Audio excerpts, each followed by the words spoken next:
Try to drug and assault an innocent girl at a party? No. Not while I'm here. Story of the month, trophy. First story. Taken down from Pro Revenge because of a ban on felonies. Tell me if that's not allowed here also. Long and graphic, so skip if you're not comfortable. So, to put it simply, I was a little shit as a kid. I used to steal from stores and family, swear and throw things at random people walking down the street, was smoking from the age of 12 and didn't give a shit about anyone but my friends. They were my real family, or so I thought, and the group of all 5 of us would cause trouble every single ducking day.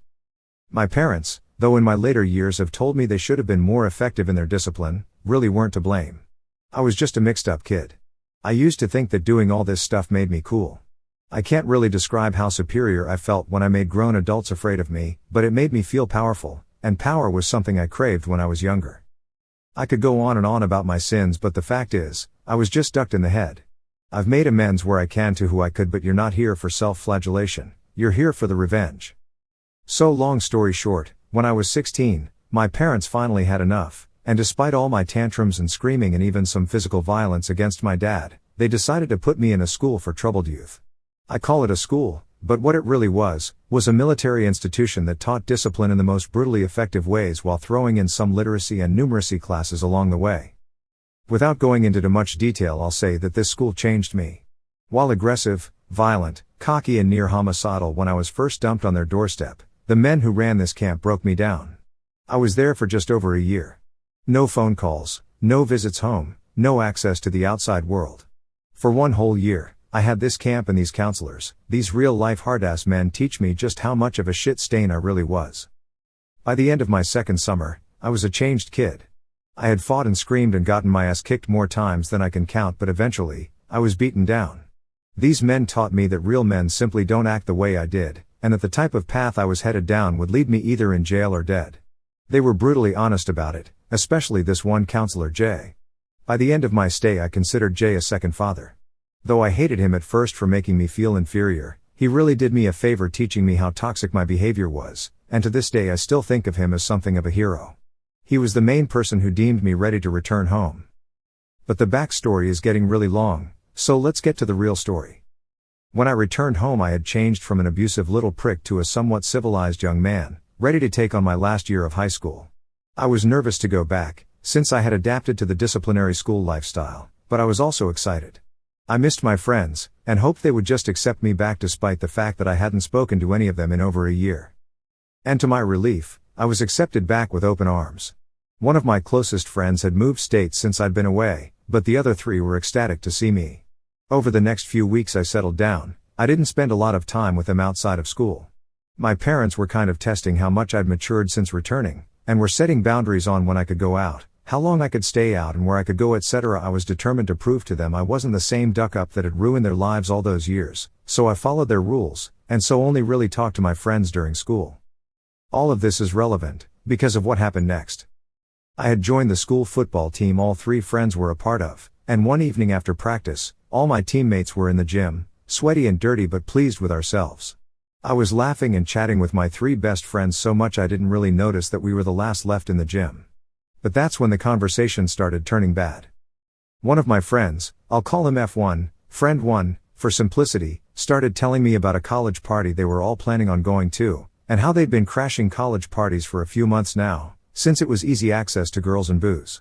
I was hesitant about it because I didn't think my mom and dad would agree to let me go, but then F1 started talking about this girl he was planning on inviting. A girl who went to the same school as us but not one I thought F1 had any real relationship with. I knew her, but I didn't know her. He started to tell both my other friends, and me, that he'd been trying to get her into bed for a while and she kept making excuses, so he planned on taking her to the party and finally smashing. When I asked him, in a joking way, "What makes you so sure she won't reject you again?" He looked me dead in the eye and said as casually as you please, the most chilling sentence I have ever heard in my entire life. "I'm just gonna slip something in her drink. It'll loosen her up, no problem." At first I just kind of awkwardly laughed, thinking it was some ducked up joke, but they weren't laughing with me. When I asked him if he was serious, he told me he was sick of her bullshit games and knew she was just stringing him along, and that the pills would just make things easier. I could not believe my ducking ears. I excused myself from the conversation pretty quickly and practically bolted home, most likely driving through several stop signs, but I really don't remember. I spent the whole night convincing myself my friends were just messing around. A few more days pass and the conversation in the locker room is all but forgotten, though they hadn't shut up about the party, and kept insisting that I just sneak out and join them. I got called a pussy repeatedly for telling them I wasn't going because of my parents, but again, I just brushed it off. Then the shit finally hits the fan. During yet another, after-school training session we all end up the last in the lockers. And F1 does something I never would have expected in 1,000 ducking years. All three of them have been talking about the party this whole time, then F1 starts rummaging through his gym bag. He tells us all to look at this and tosses F2 a small bag of little pink pills.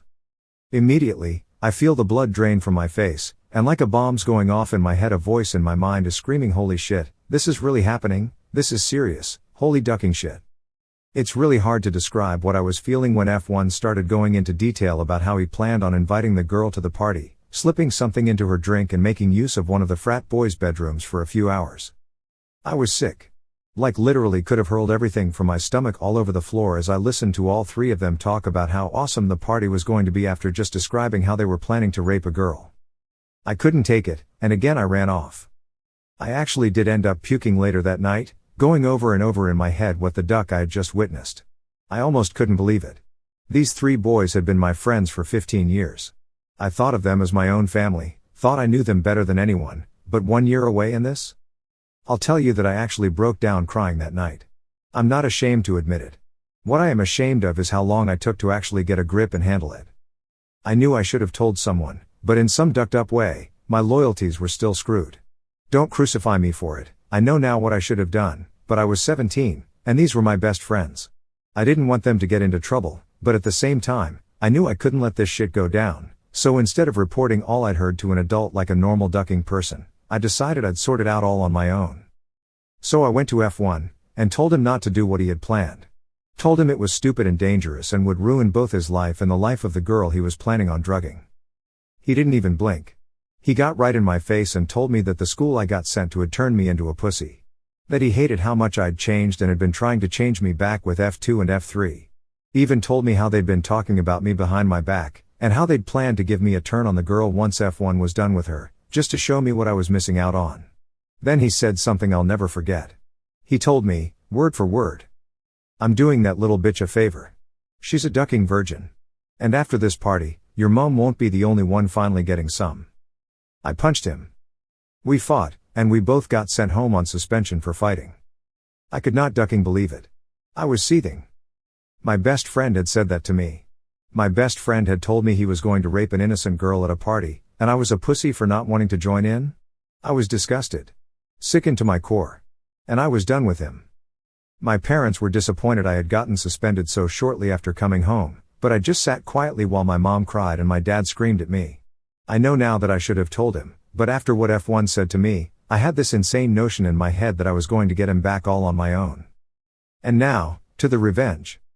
After a weekend of being grounded, I went back to school, and the first thing I did was seek out F1. He was about as bashed up as I was, but he was sporting a nice black eye from where I'd hit him in the face. F2 and F3 were standing with him, and they all glared at me as I approached them. Then I did something that made me feel sick. I apologized to him. I told him I was sorry I hit him, and that he was right, I had changed, and I hated what that school had done to me, and I wanted to go back to being the old me again, and surprisingly, they all bought it. F1 and I even hugged it out, and I put the cherry on top when I told them I'd be coming to the party. Now, for my dumbass teenage plan. First, I started recording them whenever we were alone together. I wanted to get everything they said about the party and the girl they were planning on victimizing on tape. I knew I needed some kind of proof, or it would just be my word against theirs. And after a few days, I had gotten more than enough. But I wasn't done.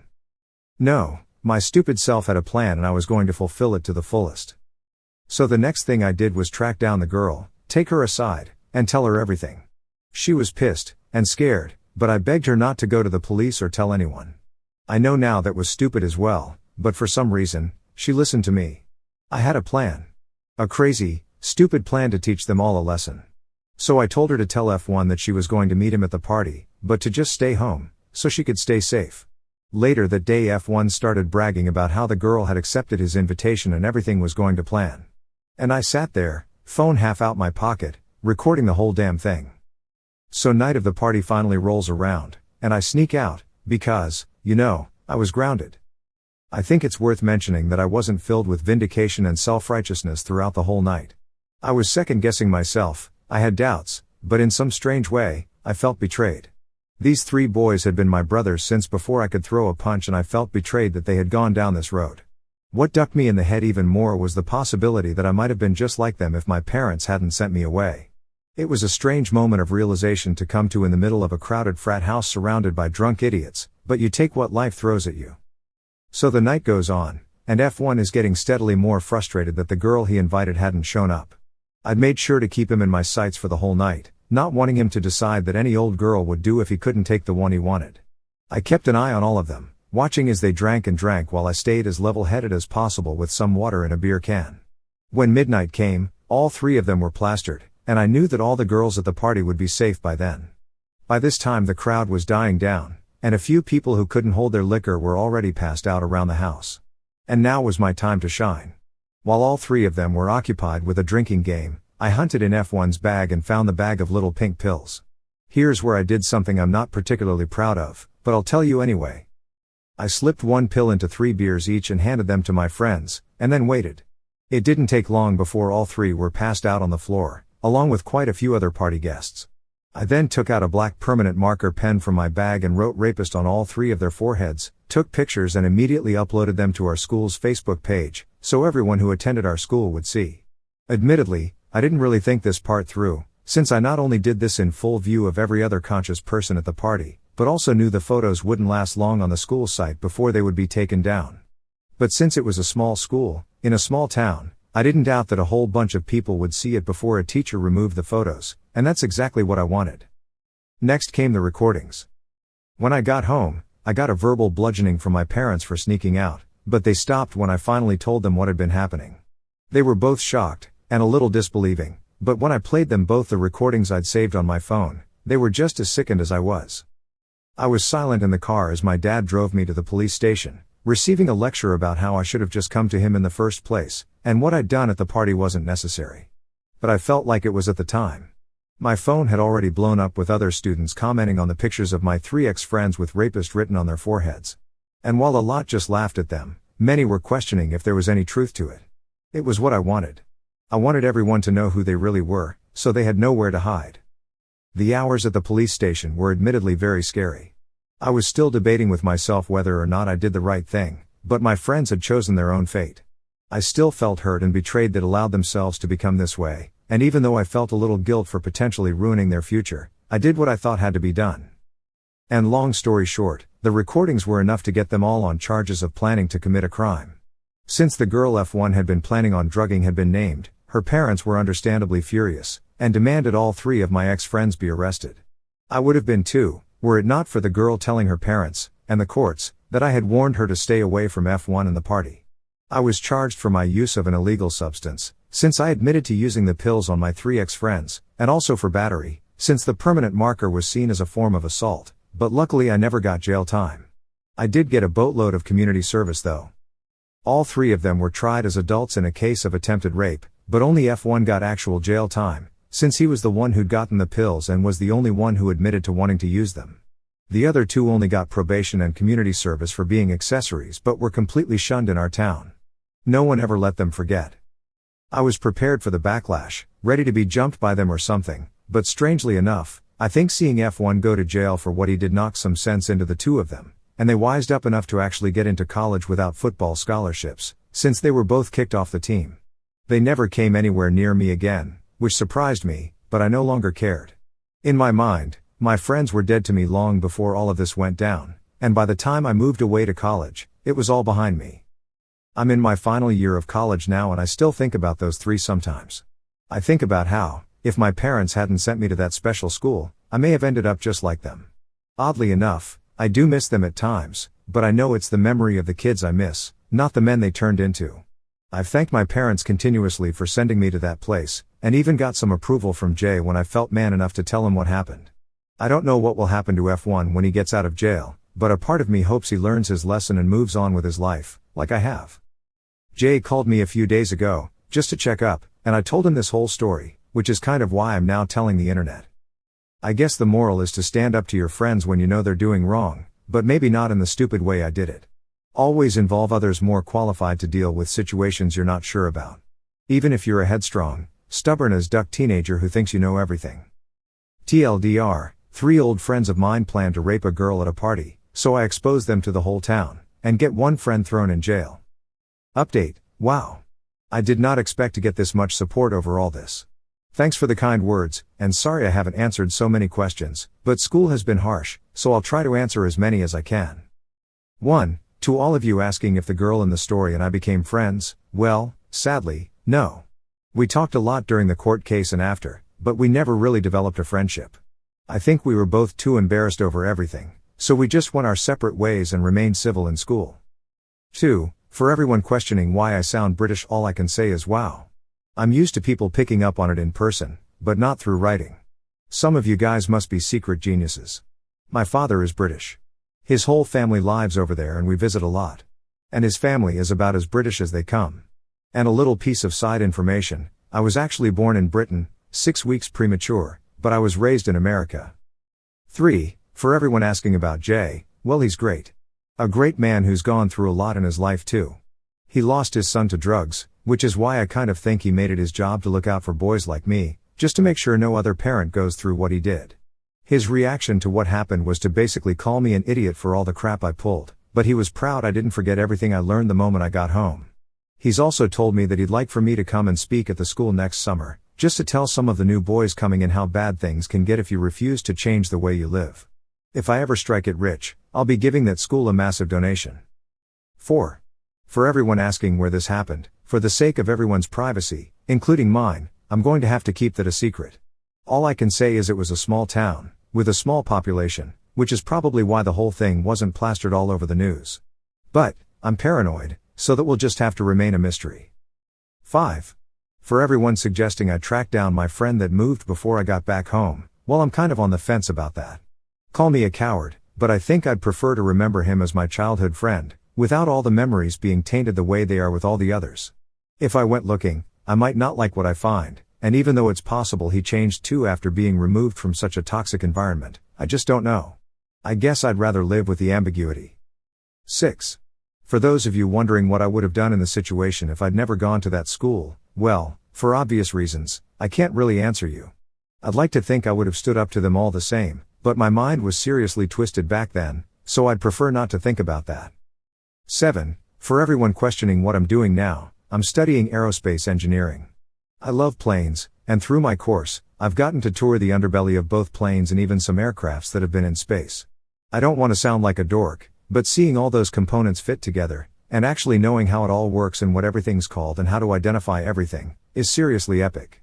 I just hope I pass the course with a good enough grade to make a career out of it. If there are any other questions I missed, feel free to ask me.